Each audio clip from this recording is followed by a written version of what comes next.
నమస్తే, welcome to పోరాటగలం TV. నేటి వార్తా విశేషాలు.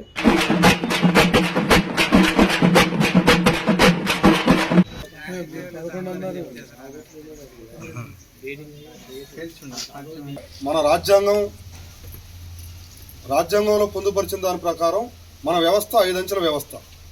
ఈ 5 అంచెల వ్యవస్థని ఒకే వ్యవస్థగా మార్చాలి అనేటువంటి ఒక దుర్మార్గమైనటువంటి, మాకు మెజారిటీ ఉంది కాబట్టి, మాకు అధికారం ఉంది కాబట్టి మేము ఏం చేసినా చెల్లుబాటు అవుతుంది అనేటువంటి పద్ధతులలో ప్రజలకు ఉపయోగపడే చట్టాలు చేయాల్సినటువంటి ఈ పాలకులు దేశాన్ని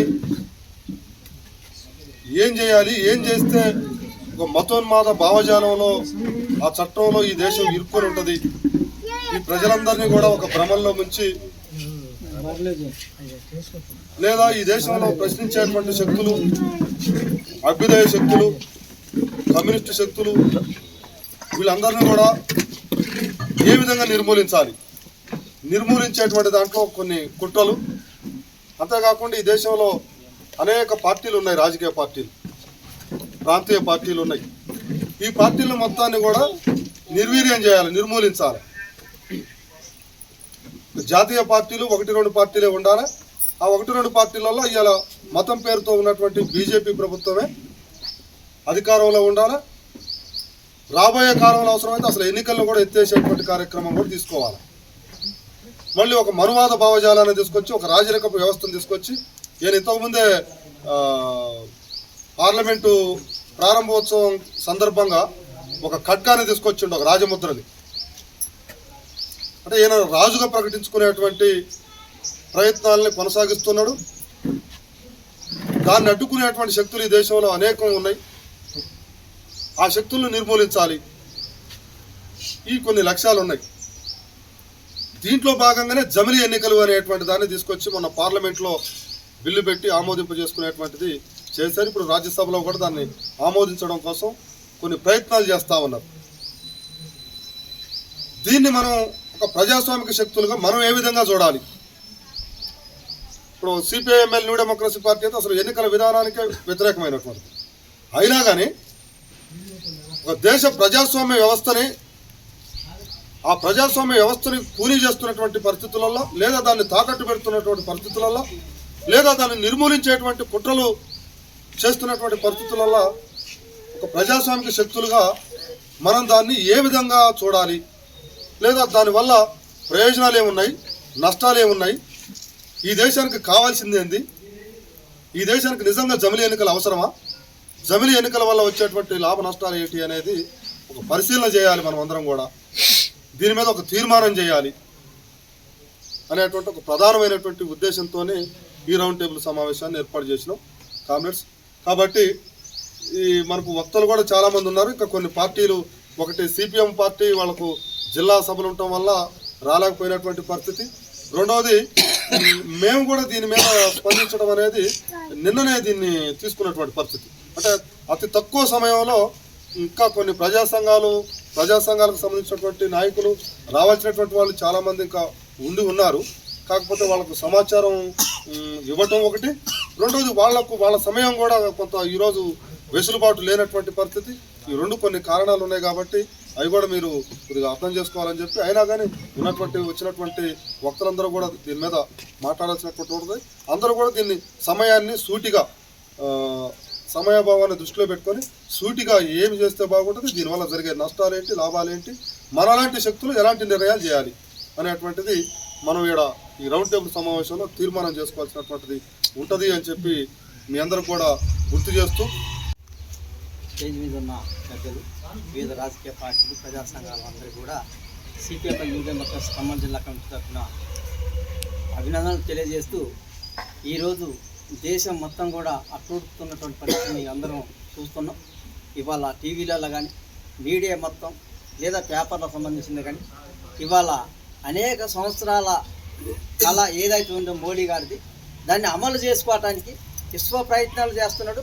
ఇంకా కొంత ఆగి ఉన్నది కాబట్టి మొత్తం అనేది మనం చెప్పట్లేదు కాబట్టి ఆయన చాలా ప్రయత్నాలు చేస్తున్నటువంటి పరిస్థితి ఉంది. ఒకే దేశం, ఒకే ఎన్నిక, ఇక ఇది అనేక సంవత్సరాల నుంచి ఉంటుంది. దాన్ని ఎట్లా దీన్ని ముందుకు తీసుకుపోవాలని ప్రయత్నాలు చేస్తూనే అనేక కుట్రలు కుతంత్రాలు చేస్తున్నటువంటి సందర్భాలు ఇప్పుడు కనపడుతున్నాయి, మన కళ్ళ ముందుకు వచ్చినాయి.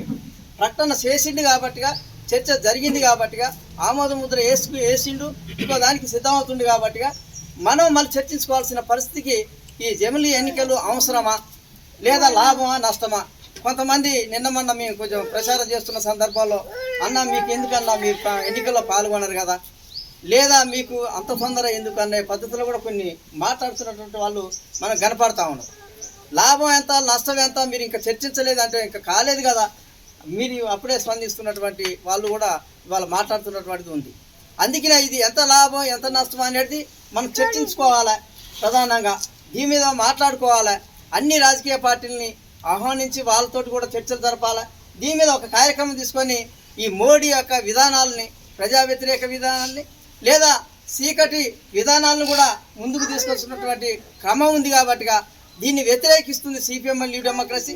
దీన్ని ఇంకా లోతుగా చర్చించాలనే ఆలోచనతోటి, దీని మీద ఒక నిర్ణయం తీసుకోవాలనే ఆలోచనతోటి ఇవాళ మన వాళ్ళందరినీ పిలిచినాం. వాళ్ళ అభిప్రాయాలు కూడా స్వేచ్ఛగా సంబంధించిన విషయాలు మాట్లాడతారు కాబట్టిగా మనం దానివల్ల ఎట్లా ఉండాలి అనేది ఇవాళ మనం చర్చించుకోవాలి. రెండోది, ఇవాళ రాజ్యాంగాన్ని మార్చాలి, రాజ్యాంగంలో ఉన్నటువంటి అంశాలను తీసివేయాలి, నాకు అనుకూలంగా ఉన్నటువంటి అంశాలను మాత్రమే ఇందులో ఉంచాలి లేదా పొందపరచాలి. మరో రాజ్యాంగాన్ని రచన చేయాల్సిన అవసరం ఉందనే పద్ధతిలో ఇవాళ బీజేపీ ప్రభుత్వం ముందుకు వస్తుంది. దీని వెనక ఆర్ఎస్ఎస్ ప్రధానంగా ఉండి దీన్ని నడిపిస్తున్నటువంటి పరిస్థితి ఉంది. దీన్ని వ్యతిరేకించినా లేదా ప్రశ్నించినా లేదా కార్యక్రమాలు చేసే వాళ్ళని కూడా ఇవాళ నిర్బంధాన్ని కొనసాగిస్తుంది. ప్రధానంగా ఆయన లక్ష్యం ఏంటంటే నేను ఒక్కనే ఉండాలి ఈ దేశంలో. అధ్యక్షుల వారు చెప్పినట్టు రాజకీయ వ్యవస్థను తీసుకురావటం, మనువాద సిద్ధాంతాన్ని తీసుకురావటం, ప్రశ్నించే వాళ్ళని జైల్లో పెట్టడం, ఇవన్నీ చర్చించుకొని దాన్ని ముందు చూపుతోటి ముందుకెళ్తున్నటువంటి పరిస్థితి ఉంది. మెజార్టీ లేకపోయినా కూడా అందరినీ కూడగట్టుకొని ఇవాళ ముందుకు పోతున్నటువంటి పరిస్థితి ఉంది. అందుకనే అమిత్ షా మోడీ ప్రభుత్వం యొక్క విధానాలను వ్యతిరేకిస్తూ మన కార్యక్రమాలు కొనసాగించాల్సిన అవసరం ఉన్నది కాబట్టిగా దీన్ని మనందరం మీ అభిప్రాయాలనే ఎక్కువ తీసుకోవాలనే ఆలోచనతో మేము కూడా అట్లా మాట్లాడదాం అనేది అనుకున్నాం. ఈ మేరకు మీరందరూ కూడా వచ్చి ఈ కార్యక్రమంలో మాట్లాడాల్సిందిగా. ఇతర పెద్దలందరికీ నమస్కారం. రోజు న్యూ డెమోక్రసీ పార్టీ ఆధ్వర్యంలో జమిలీ ఎన్నికలకు సంబంధించినటువంటి అంశం మీద మనం రౌండ్ టేబుల్ సమావేశం నిర్వహించుకుంటా ఉన్నాం. భారత రాజ్యాంగంలో రాజ్యాంగం అనేది కొన్ని హక్కులను ఇచ్చింది. పార్లమెంటుకి ఏ అధికారాలు ఇవ్వబడినాయో భారత రాజ్యాంగంలో అసెంబ్లీకి కూడా కొన్ని అధికారాలు ఇవ్వబడినాయి. అదే రకంగా ఉమ్మడిగా ఇద్దరూ కలిసి ఏం చేయాలనేటువంటి అంశం మీద కూడా భారత రాజ్యాంగం చెప్పబడింది. కాబట్టి రాష్ట్రాల యొక్క అధికారాలని హరించేటువంటి అధికారం భారత పార్లమెంటుకు ఉండదు. అది ఈ బిల్లే చట్టవిరుద్ధమైనటువంటి బిల్లుగా మనం దీని గురించి మొట్టమొదలు చెప్పుకోవాల్సినటువంటి అవసరం. ఈ జమిలీ ఎన్నికలకి సంబంధించినంత వరకు 1 నేషన్ 1 ఎలక్షన్ ఇది రాజ్యాంగబద్ధంగా కూడా ఉండదు. ఎందుకంటే మొట్టమొదలు భారతదేశానికి స్వాతంత్రం వచ్చిన నాటి నుంచి 1951 నుంచి 52 వరకు, ఆ తర్వాత 1967 వరకు ఎన్నికలు 4 దఫాలు జరిగినాయి.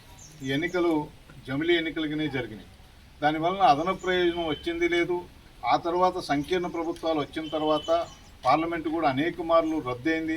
మధ్యంతర ఎన్నికలు వచ్చినాయి, రాష్ట్రాల్లో ప్రభుత్వాలు పడిపోయినాయి. దాని ద్వారా అనేకమైనటువంటి ఎలక్షన్లు వచ్చినాయి. దీని ద్వారా డబ్బులు ఏదో అదనంగా ఖర్చు అవుతున్నాయి, ఇంకా ఏదో అని వీళ్ళు చెప్తున్నారు. ఇది కూడా కరెక్ట్ కానటువంటి విషయం. ఎందుకంటే మనకి ఎలక్షన్కి సంబంధించి ఇప్పుడు వీరు తీసుకొచ్చేటువంటి కొత్త చట్టంలో కూడా ఎలక్షన్ ఏదైతే పార్లమెంటుకి అసెంబ్లీకి ఎన్నిక జరుగుతుందో, ఎన్నిక జరిగిన తర్వాత కేంద్ర ప్రభుత్వం ఆ ప్రభుత్వాన్ని నిర్వహించగలిగినటువంటి పరిస్థితి లేకుండా ఆ గవర్నమెంట్ కూలిపోతే అన్ని రాష్ట్రాలకు కూడా కలిపి ఎన్నికలు జరపాలనేటువంటిది 182(a) అనేటువంటి సవరణ ద్వారా వీళ్ళు ఇప్పుడు పెట్టినటువంటి బిల్లులో పొందుపరచడం జరిగింది. ఇది కరెక్ట్ అయినటువంటి పద్ధతి కాదు.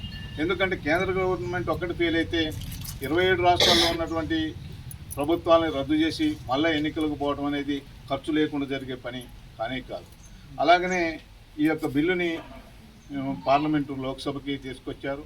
బిల్లును ప్రవేశపెట్టడానికే ప్రతిపక్ష పార్టీలు వ్యతిరేకించాయి. దీన్ని మెజార్టీ నిర్ణయంతో లోక్సభలో పెట్టారు. రేపు రేపు ఆఖరి అంటున్నారు కాబట్టి రాజ్యసభలో కూడా రేపు ప్రవేశపెడతారు. కానీ రాజ్యాంగ సవరణ బిల్లుకి అవసరమైనటువంటి మెజార్టీ ఇవాళ భారతీయ జనతా పార్టీ వాళ్ళ మిత్రపక్షాలకు ఉన్నటువంటి పరిస్థితి లేదు. ఇవాళ 543 మంది సభ్యులు ఉన్న లోక్సభలో అందరూ హాజరైతే 362 మంది సభ్యుల యొక్క మద్దతు కావలసినటువంటి అవసరం దీనికి ఉన్నది. కానీ వీరికి ఉన్నటువంటి మద్దతు 293 మంది సభ్యులు మాత్రమే లోక్సభలో ఉన్నారు. అంటే మిగతా సభ్యుల్ని మ్యానిపులేట్ చేయటమా, కొనుగోలు చేయటమా, ఇటువంటి దురుద్దేశంతో వాళ్ళు ఈ బిల్లుని తీసుకొచ్చినటువంటి పరిస్థితి ఉన్నది. అట్లాగనే ఈ బిల్లుకి 18 రాజ్యాంగ సవరణలు చేయవలసినటువంటి అవసరం ఉంది. ఈ 18 రాజ్యాంగ సవరణలు చేయడానికి భారత రాజ్యాంగం యొక్క ఏదైతే ఫెడరల్ స్ఫూర్తితోనే భారత రాజ్యాంగం రాయబడి ఉన్నది కాబట్టి ఇది రాజ్యాంగ ధర్మాసనం కూడా సుప్రీంకోర్టుకు సంబంధించినటువంటి అంశాన్ని కూడా చర్చించాల్సినటువంటి అవసరం ఉంది. సుప్రీంకోర్టు కూడా దీంట్లో అడ్డంకులు అడ్డంకులు కాదు, ఇది చెల్లదని చెప్పడానికి సుప్రీంకోర్టు కూడా అధికారం ఉంది. కాబట్టి ఈ వన్ నేషన్ వన్ ఎలక్షన్ అనేది రాజ్యాంగ విరుద్ధమైనది. దీనికి ఎటువంటి సరైనటువంటి చట్టపరమైనటువంటి పరిస్థితులు లేవు. కాబట్టి ఈ దేశ ప్రజలందరినీ కూడా గందరగోళంలో ముంచి ఏదైతే వాళ్ళు అనుకున్నది సాధించాలని ప్రయత్నం చేస్తున్నారో, ఈ దేశ ప్రజల మీద రుద్దాలని అనుకుంటున్నారో, గతంలో కూడా పెద్దలు చెప్పినట్టు వ్యవసాయ చట్టాలు కావచ్చు, లేకపోతే ఇంతకుముందు ఆహారం విషయంలో కావచ్చు, అనేకమైనటువంటి విషయాల్లో ఈ దేశ ప్రజలందరినీ కూడా వాళ్ళు తీవ్రమైనటువంటి ఇబ్బందుల్లోకి నెట్టివేసేటువంటి పరిస్థితి కనపడుతుంది. నిన్ననే లోక్సభలో కూడా అమిత్ షా ఒక మాట మాట్లాడారు. అంబేద్కర్ అంబేద్కర్ అంబేద్కర్ అని అందరూ అంటున్నారు. ఈ అంబేద్కర్ అనే పదాన్ని బదులు మీరు భగవంతుడు దేవుడు అంటే మీకు 7 జన్మలకు సరిపడే పుణ్యం వస్తుంది అనేటువంటి మాట కూడా మాట్లాడారు. అంటే ఈ రకంగా భారత ప్రజల్ని డైవర్ట్ చేయడం, ఏదైతే పేద ప్రజల యొక్క హక్కులు, మైనార్టీల హక్కులు, దేన్నైతే ఈ దేశంలో నిలబెట్టడం కోసం తన జీవితాన్ని త్యాగం చేశాడో, ఈ ప్రజలకు అంతో ఎంతో ప్రజాస్వామ్యయుతంగా హక్కులు వచ్చాయో అటువంటి వ్యక్తిని కూడా ఓర్చేటువంటి పరిస్థితిలో ఈ యొక్క భారతీయ జనతా పార్టీ ఉన్నటువంటి పరిస్థితి. కాబట్టి జమిలీ ఎన్నికలు అనేవి మనకి విరుద్ధమైనవి. ఆ తర్వాత కూడా వీళ్ళు లెక్కలేదో చెప్పేదాని ప్రకారం జరిగేది కాదు. పార్లమెంటుకి ఎన్నిక జరగగానే అసెంబ్లీ పార్లమెంట్కి ఒకసారి 100 రోజుల లోపలనే మరి గ్రామ పంచాయతీలకు ఎన్నికలు జరిగితే 5 ఏళ్ళు ప్రశాంతంగా ఉండొచ్చని చెప్పేదంతా కూడా ఇదంతా బూటకం. ఏదైతే వీళ్ళు ఎన్నికలు రాగానే భారతీయ జనతా పార్టీకి ఒక చెడు అలవాటు ఉంది. పాకిస్తాన్ మీద యుద్ధం చేస్తున్నామను, లేకపోతే బంగ్లాదేశ్ సమస్యను, లేకపోతే ఈ దేశంలో ముస్లింలు ఎక్కువ సంఖ్యలో పెరిగిపోతున్నారు, హిందుత్వం పడిపోద్దని ఏదో రకమైనటువంటి ఒక అరాచకాన్ని, ఒక పదాలని ప్రయోగించి ప్రజల్ని భావోద్వేగాలకు గురిచేసి అధికారంలోకి రావడం అలవాటు. ఆ రకంగా అన్ని ఎన్నికల్లో కలిపి ఒకేసారి జరిగితే, ఒక్కసారి ఏదన్నా గప్పును లేపితే ఒకసారి భావోద్వేగాలకు గురైన ప్రజల చేత అధికారంలోకి రావటం, మళ్ళా కొంతకాలం కొనసాగాలనే ఒక దుష్టబుద్ధితో చేసేది తప్ప ఇది భారత ప్రజలకు ఎటువంటి మేలు చేయదని భావిస్తూ మీ వద్ద సెలవు తీసుకున్నాను. నమస్తే. డెమోక్రసీ ఆధ్వర్యంలో జరుగుతున్న జమిలీ ఎన్నికల విధానాలను వ్యతిరేకిస్తూ రౌండ్ టేబుల్ సమావేశాన్ని ఏర్పాటు చేసిన ఎమ్మెల్యే పార్టీ వారికి, అట్లాగే ఈ సమావేశానికి అధ్యక్షత వహించిన అధ్యక్షుల వర్గానికి, హాజరైన సోదరులందరికీ కూడా NFIW తరఫున అభినందనలు, ధన్యవాదాలు తెలియజేస్తా ఉన్నాను. ఇప్పుడు ఈ జమిలీ ఎన్నికలు అనేదే ఒక మాయ. ఆ మాయలో ఇప్పుడు ప్రధానమంత్రి వచ్చిన దగ్గర నుంచి కూడా ఏదో ఒక జిమ్మిక్కులు చేస్తూ, ఏదో ఒక ప్రజలను అయోమయానికి గురి చేస్తూ, ఈ జరిగిన ఈ 3 సార్లు గెలిచింది కూడా అయోమయంలో ప్రజలను పడేసి గెలిచిందే తప్ప ఆయన స్వతహాగా ప్రజలు ఎన్నుకున్న ప్రధానమంత్రి కాదు. ఇక రాబోయే రోజుల్లో కూడా ఇంకా నేను ఒక 10 సంవత్సరాలు ఉందామని అనుకుంటున్నారు. ఈ ఫాసిస్టు ప్రభుత్వం 10 సంవత్సరాలు ఏలిందంటే ముందుగా టార్గెట్ మైనార్టీలు, ముస్లింలు, కమ్యూనిస్టులు, ఈ రకంగా ఒక్కొక్కరిని ఇప్పటికే మావోయిస్టులు అందరినీ ఏర్పారేయాలనే లక్ష్యంతో పనిచేస్తూ ఉన్నారు. తర్వాత కమ్యూనిస్టులు లేకుండా చేస్తారు, ఆ తర్వాత ప్రశ్నించే వాడినే లేకుండా చేయాలనే ఉద్దేశంతో ఈ మోడీ గవర్నమెంట్ అవలంబిస్తున్న ప్రజా వ్యతిరేక విధానాన్ని వ్యతిరేకిస్తూ, అట్లాగే జమిలీ ఎన్నికల విధానాన్ని కూడా మనందరం తీర్మానం చేసి వ్యతిరేకిస్తూ ఒక తీర్మానం చేసి పంపించాల్సిందిగా మేము కూడా కోరుతా ఉన్నాము. అట్లాగే ఈ మోడీ వచ్చిన దగ్గర నుంచి మళ్ళా ఇప్పుడు గెలిచిందనుకో, మళ్ళా మనువాదాన్ని ముందుకు తీసుకొచ్చి మహిళల్ని ఇంట్లో నుంచి బయటకు వెళ్లకుండా మళ్ళా గృహాలకి అంకితం చేసి, మళ్ళా భర్తలకు సేవ చేయండి, ఇంట్లో కొడుకులకు సేవ చేయండి, మీరు బయటకు రాబాకండి, మీ హక్కులను అడగబాకండి, మీకు పోరాటాలు చేయబాకండి, ఇట్లా మళ్ళా ఇంట్లో కూర్చోబెట్టే పద్ధతులు వస్తున్నాయి. కాబట్టి దీనికోసం మహిళా సమాఖ్య కూడా నేను మోడీ అనుసరిస్తున్న మహిళా వ్యతిరేక విధానాన్ని, ప్రజా వ్యతిరేక విధానాన్ని, రైతు వ్యతిరేక విధానాన్ని, ఉద్యోగ వ్యతిరేక విధానాన్ని, అట్లాగే కమ్యూనిస్ట్ పార్టీ వ్యతిరేక విధానం, అన్ని విధానాలు కూడా ఆయన ఏ విధానం మంచిగా ఉన్నదని ఏ ప్రజలు కూడా తీర్పు ఇవ్వలేదు ఇంతవరకు. ప్రతి ఒక్కళ్ళు కూడా ఆయన మోడీ విధానాలు వ్యతిరేకిస్తూనే ఉన్నారు, కానీ ఎన్నికల్లో గెలుస్తారు. అదే మోడీ మార్క్ అంటే. కాబట్టి ఈ జమినీ ఎన్నికల విధానాన్ని మనం అందరం కూడా తీర్మానంలో వ్యతిరేకిస్తూ తీర్మానం చేస్తూ పంపించవలసిందిగా కోరుతూ నాకు ఈ అవకాశం ఇచ్చినందుకు ధన్యవాదాలు. హాజరైన అందరికీ నమస్కారం. ఇవాళ ఎంఎల్ పార్టీ నిర్వహిస్తుంది. విచిత్రం ఏంటంటే ఈ జమిలీ ఎన్నికలు. ఎందుకంటే ఎంఎల్ పార్టీకి ఎన్నికలతో సంబంధం ఉంది. ఎన్నికలనే బహిష్కరిద్దాం, అసలు ఎన్నికలే ద్వారా ఈ దేశంలో ప్రజల సమస్యలు పరిష్కారం కావు అనే ఒక రాజకీయ సైద్ధాంతిక లక్ష్యం కలిగిన ఎంఎల్ పార్టీ దీన్ని నిర్వహిస్తుంది. ఎందుకు? వాడు ఒకసారి నిర్వహిస్తేంది, రెండుసార్లు నిర్వహిస్తేంది, మనకేమిటి, ఎన్నికల వ్యవస్థనే రద్దు చేయాలంటున్నాం కదా అని కూడా ఆగొచ్చు దాన్ని. కానీ జమిలీ ఎన్నికలు అనేది ఒకేసారి ఎన్నికలు జరపటం అనే ఒక పద్ధతి మీదనే ఆధారపడి లేవు.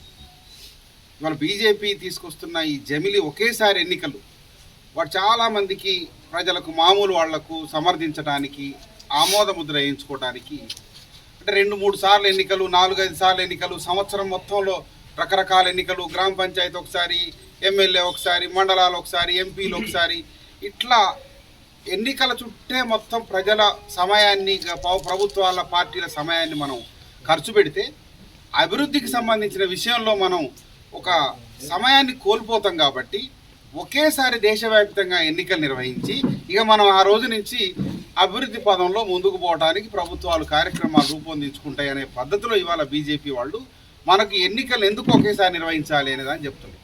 కానీ బీజేపీ జమిలీ ఎన్నికల వెనక ఒకేసారి ఎన్నికలు అనేది కాదు.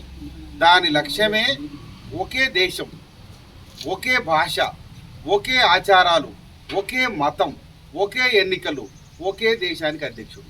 అంటే ఈ దేశం మొత్తానికి సంబంధించిన ఒకటే ఉండాలి. ఏదైనా అది హిందూ మతం మాత్రమే ఉండాలి. ఈ దేశంలో ఇంకో మిగతా మతాలు ఉండడానికి వీల్లేదు. ఎవడైనా ఉన్నా కూడా ఈ మెజారిటీ మతానికి అణిగి ఉండాల్సిందే. అట్లా ఉండాలంటే వాడు పాకిస్తాన్కో ఇంకొకటికో వెళ్ళిపోండి. ఈ దేశంలో అందరూ హిందీనే మాట్లాడాలి. రకరకాల భాషలు, తమిళం మాట్లాడతాం, తెలుగు మాట్లాడతాం అనేది కాకుండా ఒకటే భాష హిందీ మాట్లాడాలి. భాష విషయంలో అది. తిండి కూడా ఒకటే తినాలి. మీరు మాంసాహారం గొడ్డుకూర తింటా, ఇంకోటి తింటా లేదు. అందరూ పప్పు తినండి, అందరూ శాకాహారం తినండి. ఎవడన్నా గొడ్డుకూర తింటే మేము ఇప్పటికీ ఏం చేస్తున్నాం, అక్కడక్కడ చంపేస్తున్నాం గొడ్డుకూర తింటే. అంటే తిండి విషయంలో, ఆచారానికి సంబంధించిన విషయంలో, భాషలో, మతంలో, ఈ అన్నిటి విషయంలో ఒకటే ఉండాలి అనేది భారతీయ జనతా పార్టీ యొక్క మౌలిక సిద్ధాంతం. దానికి ఎక్కడి నుంచి వచ్చిందంటే హిట్లర్, ఇదే మనం ప్రపంచ నియంత అని చెప్పుకుంటున్న ఆ హిట్లర్ భావజాలాన్ని నుంచి ప్రేరేపితమైన ఆర్ఎస్ఎస్ భావజాలంతో ఈ దేశాన్ని పాలిస్తున్న బీజేపీ యొక్క రాజకీయాలు. అందుకని దాని వెలుగులో ఇవాళ జమిలీ ఎన్నికలను నిర్వహిస్తున్నది. కాబట్టి ఇది కేవలం ఎన్నికల వరకు, ఓట్ల వరకు పరిమితమైంది లేదు. ఇది మొత్తం ఈ దేశానికి సంబంధించిన వ్యవస్థని, మౌలిక స్వరూపాన్ని వాడికి అనుకూలంగా మార్చుకునే ఒక లక్ష్యంతో తీసుకొస్తున్న విషయం. కాబట్టి ఒకే జమిలీ ఎన్నికలు అనే పద్ధతిని మనం ఇవాళ వ్యతిరేకించాల్సిన అవసరం ఉన్నది. అందుకని ఈ భారత ఎన్నికల వ్యవస్థ ద్వారానే ప్రజల సమస్యలు పరిష్కారం కావట్లేదు. ఎన్నికలనే మనం బహిష్కరించాలి, కూల్చివేయాలి అనే ఒక దీర్ఘకాలిక నినాదం ఏదైతే పెట్టుకున్నామో అది అలాగే ఉంచుతూ, దానికి ఇవాళ మధ్యంతరంగా ఇవాళ వాళ్ళు తీసుకొస్తున్న ఈ ఒకే సిద్ధాంతంలో భాగంగా వస్తున్న ఈ జమిలీ ఎన్నికలను కూడా మనం ఇవాళ వ్యతిరేకించాల్సిన అవసరం ఉన్నది. ఈ ప్రమాదాన్ని మనం విస్తృతంగా ప్రజల్లో కనుక ఎందుకు జమిలీ ఎన్నికల్ని మనం వ్యతిరేకిస్తున్నాం అనే దాన్ని కనుక మనం ప్రచారం చేయకుండా ఉన్నట్టయితే, వాడు చెప్తున్న పై అవసరాలు, పై కొన్ని సంస్కరణలు ఏదైతే ఉన్నాయో, ఈ ఖర్చు పెరుగుతుంది, అనవసరంగా అది పెరుగుతుంది, ఇది పెరుగుతుంది అంటే నిజమే కదా, ఇన్నిసార్లు ఎందుకు ఎన్నికలు అనే వైఖరి జనంలో కూడా వచ్చి వాడికే మద్దతు ఇచ్చే అవకాశం కూడా ఉంటుంది. కానీ ఇది ఖర్చు పెరుగుతుందనో లేకపోతే సమయం పోతుందనో కాదు, వాడికి సంబంధించిన మౌలిక లక్ష్యాన్ని నెరవేర్చుకోవడానికి ఇవాళ దేశంలో ఒకటే ఉండాలి అనేదాన్ని ఒక్కొక్కటి తీసుకొస్తున్న పరిస్థితి కూడా ఇవాళ ముస్లిం లా చట్టం, మన వాళ్ళకి సంబంధించిన తలాక్ సంబంధించిన దాన్ని కూడా మార్చేసిన పరిస్థితి ఉన్నది. హిందూ బిల్లులో మన దానికి మాత్రమే ఒక చట్టం ఏదైతే ఉందో విడాకులకు సంబంధించి ఇట్లాంటి దాంట్లో ఒక చట్టం ఉంటే అది అందరికీ వర్తిస్తుంది తప్ప ముస్లింకి ఒకటి ఇంకొకటి ఇట్లా 2-3 ఉంటారు వీళ్ళదని దాన్ని రద్దు చేసిండు. ఒక్కొక్కటి వాడు చేసుకుంటూ పోతున్న పరిస్థితి ఉన్నది. కాబట్టి ఈ దేశాన్ని మొత్తం ఒక మతరాజ్యంగా, ఈ మతరాజ్యం అంటేనే ఇది మన ఫ్యాసిజం అని మాట్లాడుతున్నాం కదా, ఈ ఫ్యాసిజం యొక్క రూపాలే ఈ ఒక్కొక్క దాన్ని వాడు ముందుకు తీసుకొస్తున్న పరిస్థితి కనపడతా ఉన్నది. మేము వాడు ఎన్నికల సందర్భంలో అంబేద్కర్ గురించో దళిత రాజకీయాల గురించో లేదా మందకృష్ణని వాటేసుకున్నట్టు మనకు కనిపించవచ్చు, కానీ వాడి నిజ స్వరూపాన్ని నిన్ననే పార్లమెంట్లో చాలా స్పష్టంగా చూపించిండు. వాడు చాలా ఎంత వ్యంగ్యంగా మాట్లాడిన పద్ధతి. మీరు అంబేద్కర్ అని రోజు జపం చేస్తున్నారు కదా, ఈ జపం బదులు దేవుడు జపం చేస్తే మీకు ఎప్పుడో ముక్తి లభించేది, 7 జన్మల ముక్తి లభించేదని మాట్లాడిండు. ఇవాళ దాని మీద దేశవ్యాప్తంగా నిరసన వస్తే నేను అట్లా లేదు, మీరు అర్థం చేసుకోండి, ఇంకో తిరిగి అన్నాను, మీడియా వక్రీకరించి వీడియోనే కనపడుతుంటే మీడియా వక్రీకరిస్తుంది దాంట్లో. అందుకని అట్లా కొన్ని సందర్భాల్లో నష్టం చేస్తుంది అన్నప్పుడు దాన్ని వెనక్కి రావడానికి కూడా వాడు సిద్ధంగానే ఉంటాడు. కాబట్టి దాన్ని నమ్మాల్సిన అవసరం మనకు లేదు. ఈ జమిలీ ఎన్నికల వెనక ఉన్న మొత్తం ఉద్దేశాన్ని మనం విస్తృత ప్రజానీకానికి తెలియజేయాల్సిన అవసరం ఇవాళ ఇక్కడ ఉన్న సిపిఐ కానీ సిపిఐఎంఎల్ కానీ మిగతా రాజకీయ పక్షాలు అన్నిటికీ ఉన్నది. ఒక్క బీజేపీ మాత్రమే కాదు, ఇవాళ టీడీపీ లాంటి పార్టీలు కూడా దాన్ని బాహాటంగా సపోర్ట్ చేసినాయి. రేపు వాటి అవసరానికి కేసులు తప్పుకోవడానికో దానికో బీఆర్ఎస్ కూడా దానికి అనుకూలంగానే వాడు ఓటు వేసే అవకాశాలు ఉంటాయి. అందుకనే ఇవాళ ఈ దేశంలో రాజకీయ పక్షాలుగా ఉన్న పాలకవర్గ రాజకీయాలు వాళ్ళ అవసరం రీత్యానే వ్యతిరేకించాలని అనుకూలించాలని ఉంటుంది తప్ప మౌలికమైన ప్రజలకు సంబంధించిన దీర్ఘకాలికమైన లక్ష్యానికి అనుగుణంగా వాళ్ళు చేయరు. కాబట్టి ఈ మొత్తం కర్తవ్యాన్ని కమ్యూనిస్టు పార్టీలు, విప్లవకారులు, సామాజిక సంఘాలు మాత్రమే వేసుకోవాల్సిన అవసరం ఉన్నది. ఆ వెలుగులో ఇవాళ ఇది ఒక చిన్న ప్రయత్నం మాత్రమే. ఈ రౌండ్ టేబుల్ సమావేశం అన్నది ఒక చిన్న ప్రయత్నం మాత్రమే. దీన్ని విస్తృతమైన సెక్షన్లోకి తీసుకెళ్ళడానికి ఎట్లా ప్లాన్ చేయాలి అనే దానికి ముఖ్యంగా ఖమ్మంలో పెద్ద పార్టీలుగా ఉన్నటువంటి సిపిఐ లాంటి పార్టీలు చొరవ తీసుకోవాల్సిన అవసరం ఉంటుంది. అట్లా ఖమ్మంలో ఉన్న సామాజిక సంఘాలని, వివిధ వర్గాలకు సంబంధించిన వాళ్ళని, వ్యక్తులుగా ఉన్న మేధావి వర్గాన్ని వాళ్ళందరినీ కూడా తీసుకొచ్చి ఈ జమిలీ ఎన్నికలకు సంబంధించిన ఒక ఉమ్మడి కార్యాచరణ రూపొందించి ముందుకు తీసుకెళ్తే, ఎందుకంటే మనం మాట్లాడుకునే లోపే అక్కడ చట్టం అయిపోయే పరిస్థితి కూడా కనపడతా ఉన్నది. ఇప్పటికే దాని మీద విస్తృతంగా జరగాల్సి ఉండే. ఆ టైంని ఇవాళ వాడు పార్లమెంట్లో పెడితేనే ఉన్నాడు. రేపు ఎల్లుండో మెజారిటీ లేక టెక్నికల్గా ఆగితే ఆగొచ్చు, కానీ ప్రజా నిరసన నుంచి ఆగే పరిస్థితిని మనం తీసుకురావాల్సిన అవసరం ఉంది. ఆ నిరసన రావాలి అంటే దానికి సంబంధించిన ప్రమాద గంటికలు ఏమేమి ఉన్నాయనే దాన్ని మనం ప్రజలకు వివరించి చెప్పాల్సిన అవసరం ఉన్నది. దానిలో భాగంగా ఒక పరిమితమైన సంఖ్యలో ఉన్నప్పటికీ ఈ ప్రయత్నం మొదలు కావడం, ఈ ప్రయత్నాన్ని న్యూ డెమోక్రసీకి సంబంధించిన పార్టీ వాళ్ళు చేయడం అనేది అభినందనీయమే. ఇంకా విస్తృతంగా చేయడానికి కేవలం పార్టీల పేరులో పార్టీలకు సంబంధించిన ఉనికిలో నిలబెట్టుకోవడానికి కాదు, ఖచ్చితంగా ఈ సమస్యకు సంబంధించిన దాన్ని జనాన్ని తీసుకుపోవడానికి పార్టీ పేరు వెనక ఉన్నాయేం లేదు, కానీ విస్తృత ప్రజారాశులను కలుపుకోవడానికి ఏ మార్గం, ఏ వేదిక పెడితే బాగుంటుంది అనే దాన్ని పార్టీలు కూడా ఆలోచించి అట్లా అందరినీ భాగస్వాములు చేసే వైపుగా ఆలోచించి చేస్తే మంచిది అనేది నేను కోరుకుంటూ ముగిస్తాం. జమిలీ ఎన్నికలు అనేటువంటి ఇంతకుముందు భాస్కర్ అని చెప్పినట్టు బీజేపీ ఒక మతరాజ్యం తీసుకురావడం కోసం చేస్తున్నటువంటి ప్రయత్నాల్లో జమిలీ ఎన్నికలు కూడా ఒక భాష్యం. రాజ్నాథ్ కోవింద్ ఆధ్వర్యంలో ఈ జమిలీ ఎన్నికలు తీసుకురావడం కోసం ఒక బీజేపీ ఒక కమిటీ వేసింది. రాజ్నాథ్ కోవింద్ ఆధ్వర్యంలో ఒక కమిటీ వేసింది. ఆ కమిటీ నేతృత్వంలో దాదాపు 35 పార్టీలు ఈ యొక్క జమిలీ ఎన్నికలకి మద్దతునిచ్చినాయి. 15 పార్టీలు వ్యతిరేకించాయి. 15 పార్టీలు మాత్రమే వ్యతిరేకించాయి. ఈ 15 పార్టీలలో సిపిఎం కావచ్చు, మిగతా కాంగ్రెస్ కానీ మిగతా కొన్ని పార్టీలు మాత్రమే వ్యతిరేకించని. ప్రధానంగా 35 పార్టీలు అంటే బీజేపీ అనుకూలం అనేటువంటి పార్టీలు 35 పార్టీలు దాన్ని సపోర్ట్ చేశారు. ఇక్కడ రాజ్యసభలో ప్రధానంగా లోక్సభలో ఇప్పటికే ఆమోదం చేసినాయి కాబట్టి రాజ్యసభలో కూడా కొంత మెజారిటీ ఉంది కాబట్టి ఆమోదం అయింది. ఇక్కడికి అది పెద్ద విషయం కాదు. కానీ దీని వెనకున్నటువంటి అసలు స్వరూపం ఏంటి, అసలు ఉద్దేశం ఏంటి అంటే దీంట్లో జమిలీ ఎన్నికల ద్వారా వాళ్ళు ఆశిస్తున్నది ఏంటి అని అంటే ఇప్పటికే రాష్ట్రాలకు ఉన్నటువంటి కొన్ని అధికారాలు జితేందర్ రెడ్డి అని చెప్పి రాష్ట్రాలకు కొన్ని అధికారాలు ఉన్నాయి, కేంద్రానికి కొన్ని అధికారాలు ఉన్నాయి. రాష్ట్రాలు ఇప్పటికే దేశంలో కొన్ని రాష్ట్ర ప్రభుత్వాలు ఏం చేస్తున్నాయంటే కేంద్ర ప్రభుత్వం అంటే ఏదైతే ఉన్నది కేంద్రంలో ఉన్నటువంటి ప్రభుత్వాలని కొన్నిటిని వీళ్ళు ఇచ్చేటువంటి మద్దతుతోటి ఉండేటువంటి పరిస్థితి కల్పిస్తున్న సందర్భంలో అసలు రాష్ట్రాల ఆధిపత్యం లేకుండా చేయాలనేటువంటి ఒక కుట్రకోణం కూడా ఉంది. అంటే ప్రాంతీయ పార్టీలని అస్తిత్వాన్ని లేకుండా చేయాల్సిన బాధ్యత ఒకవైపు తీసుకుంటూనే రెండో వైపు అసలు ప్రాంతీయ పార్టీలను ఒకవైపు అస్థిరపరచాలనేటువంటి లక్ష్యం కూడా దీంట్లో దాగి ఉన్నది. మూడో అంశం ఏంటంటే దీంట్లో ప్రధానంగా బీజేపీ అనేటువంటిది ఈ యొక్క ప్రజాస్వామ్యాన్ని మొత్తం కూడా ఏదైతే తన మతరాజ్యంగా ఇప్పటికే తీసుకురావటం కోసం అనేక రంగాల్ని తన కంట్రోల్ చేసుకుంటూనే రెండో వైపు దేశంలో ఉన్నటువంటి మతత్వాన్ని ఒకవైపు అంటే ప్రజలకి ప్రధానమైనటువంటి పేదరికం కానీ గతంలో ఎన్నికలు జరిగినప్పుడు ఏ ఎన్నికలు జరిగినా కానీ ఒక పేదరికం విషయంలో లేదంటే సంస్కరణల విషయంలో లేదంటే వాళ్ళు ఒక విధానపర అంశాలని మీ దేశానికి చేస్తున్నాం అనేటువంటి ఒక చర్చ జరిగేది. కానీ ఈ దేశంలో బీజేపీ వచ్చిన తర్వాత ప్రధానంగా రాముడి గుడి పేరుతోటో లేదంటే ఈ దేశంలో ఉన్నటువంటి ప్రధానమైనటువంటి అంశాలు ఏదైతే ఉన్నాయో వాటిని చర్చ రాకుండా ఈ దేశంలో ఉన్నటువంటి మతం పేరుతోటో లేదా దేవుడి పేరుతోటో ప్రజల్ని రెచ్చగొట్టే అధికారంలోకి ఇప్పటికీ అక్కడంటూ 2 సార్లు అధికారం వచ్చింది కూడా అదే. మొన్న అధికారంలో కూడా 2 ప్రాంతీయ పార్టీలు అధికారంలో అంటే ఆ మద్దతు ఇవ్వకపోతే అది కూడా ఉండేటువంటి పరిస్థితి కాదు. ఈ నేపథ్యంలో ప్రాంతీయ పార్టీలని ఒకవైపు తొక్కుతూనే రెండో వైపు తన మతరాజ్యం కోసం ఇంతకుముందే మన అధ్యక్షులు వారు చెప్పినట్టు అసలు కొత్త పార్లమెంటు భవనానికి వచ్చేటప్పుడు ఎవరైనా అన్ని పార్టీల రాజకీయ పార్టీలని పిలిచి ఆహ్వానించి అందరితోటి పాటు ప్రారంభిస్తారు. కానీ బీజేపీ ఏదైతే ఉందో ఆనాడు ఉన్నటువంటి ఏదైతే కొత్త పార్లమెంటు భవనానికి వచ్చేటప్పుడు ఒక వాళ్ళకి సంబంధించినటువంటి చెక్దాన్ని తీసుకొని వచ్చేసేసి మొత్తం కూడా ప్రారంభించడం జరిగింది.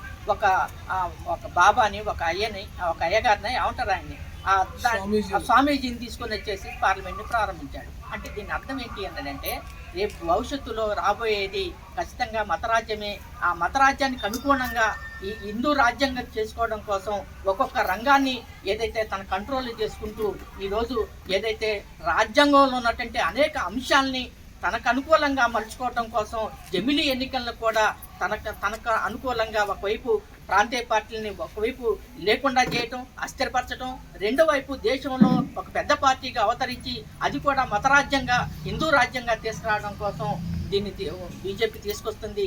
ఈ విధానాల్ని బీజేపీ ఇంతకుముందే భాస్కరన్ అన్నట్టు బీజేపీ యొక్క ద్వంద్వ విధానాల్ని అట్లాగే పర్యాయ వ్యతిరేక విధానాల్ని ప్రజల్లోకి తీసుకెళ్ళాలి.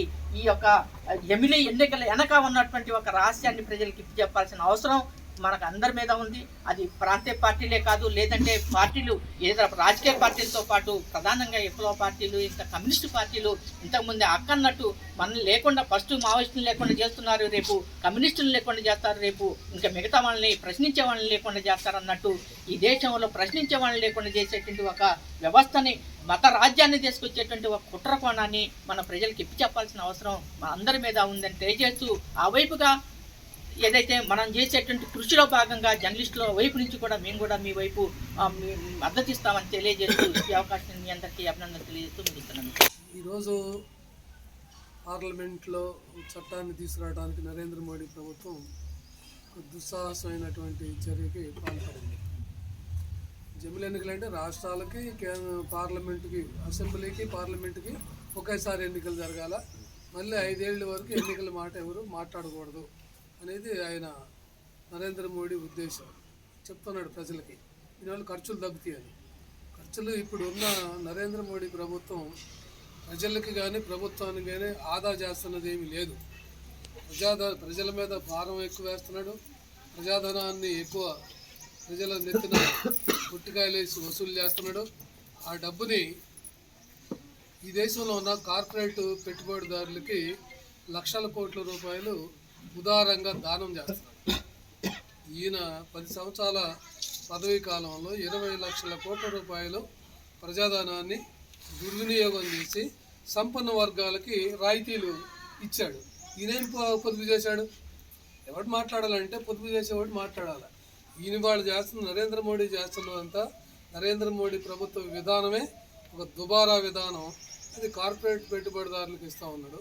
అది 2,000 కోట్ల రూపాయలు విలువ చేసే ఫ్యాక్టరీని 200 కోట్లకే అదానికి అప్పచెప్తాడు.